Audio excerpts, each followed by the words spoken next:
Alright guys, so today coming along with us, we're going to interview Luke Tulloch, who's a personal trainer here in Sydney. He's the sort of creator, I guess, behind the group that is personal training, upskill and development that some of you guys are probably members of. So there'll be some good questions answered today. You always feel so artistic when you got the walk around with this camera set up. Got the headphones, laptop and mic bag. I'm an artist now.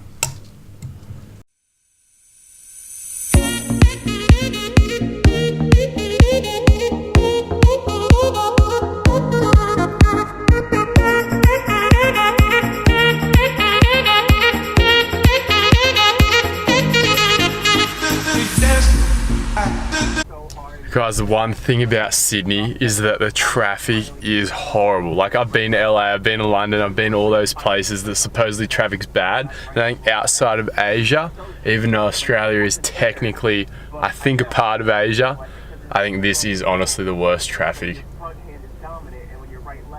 Just waiting for people, like here, waiting for a removalist truck.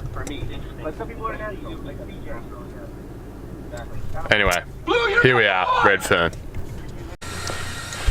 Literally walking around with a video camera, people just look at you like idiot, I guess, which is not too far from the truth.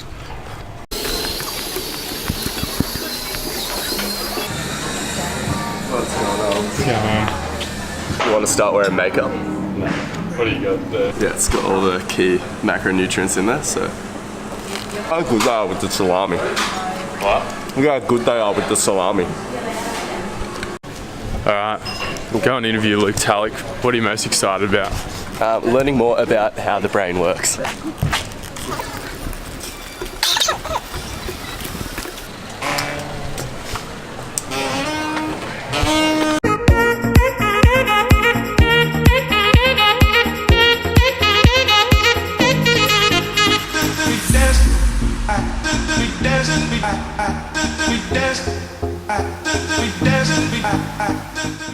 Alright guys, here we are with Luke Tulloch, Lift Performance. I call him the Jesus of the Sydney fitness industry, and we're going to explain why in episode 52, Angus looking lost. Like if you ingest glucose when you're doing a time trial cycling and stuff, you'll get an increased performance obviously, but if you just have someone rinse their mouth with carbs and then spit it out again, they'll still get an increase in performance. Just because of that association with the sweet taste, and then knowing you're going to get an energy some kind of, I think what it does is it probably prepares the body for like this intake of glucose that never happens, but for some reason you still get a performance. But all I remember is his wife, let's forget who that was, but just his wife at my year 12 formal after party. We all rocked up to the after party and she was so wasted. She was out the front trying to have sex with a carb on it. They weren't allowed to go to any of the formals anymore. Dude, I got part of because at our formal he got so loose and then he got banned from formals. That's the teacher that we had. Mr. Larry. He was a legend. He got my maths ranking up, so no harm done there, right? New research and refinement of training protocols come out. Yeah, the physiological expectations of what we can get out of someone over a given amount of time doesn't seem to have changed much. Do you agree with that it hasn't changed much?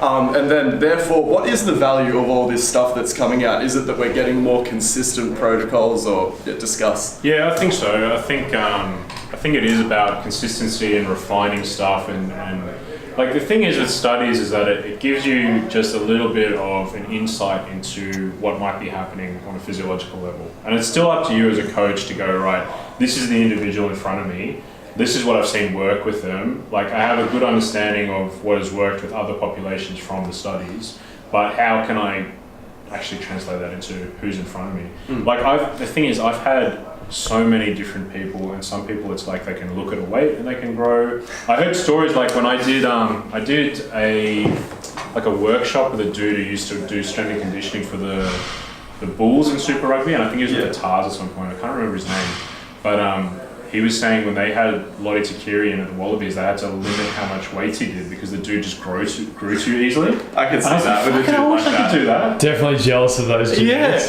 And because he was a winger, they didn't want him too heavy, and it's like, okay, you're going to get people like that, and on the other hand, you're going to get people who just don't respond to some things, you know.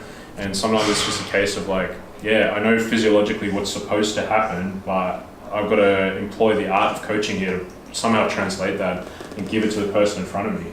So I think the value in like research and stuff is like, yeah, we're refining those processes, we're getting a better understanding, but that doesn't necessarily mean it's going to make you a better coach. It's hard because it's hard to turn a verbal blowjob into something that people are interested in. Yeah, oh, he's phenomenal. You know, and then I was like a super big, I was really into rugby, so like I got some athletes from there that I think are pretty incredible. Like even if you think about the guys who have real big engines like Richie McCaw or like Brad Thorne and stuff, you know, the ability for those guys to go that fucking hard for that long is, I think, pretty underrated. And those guys have crazy leadership skills as well. Well, that's it. You know, it's like to be an athlete that has all of those skills is pretty impressive, I think. So, yeah, from a cultural point of view, the All Blacks is a really interesting phenomenon. Amazing, really amazing. I think it's fascinating. So yeah, it's so crazy dominant.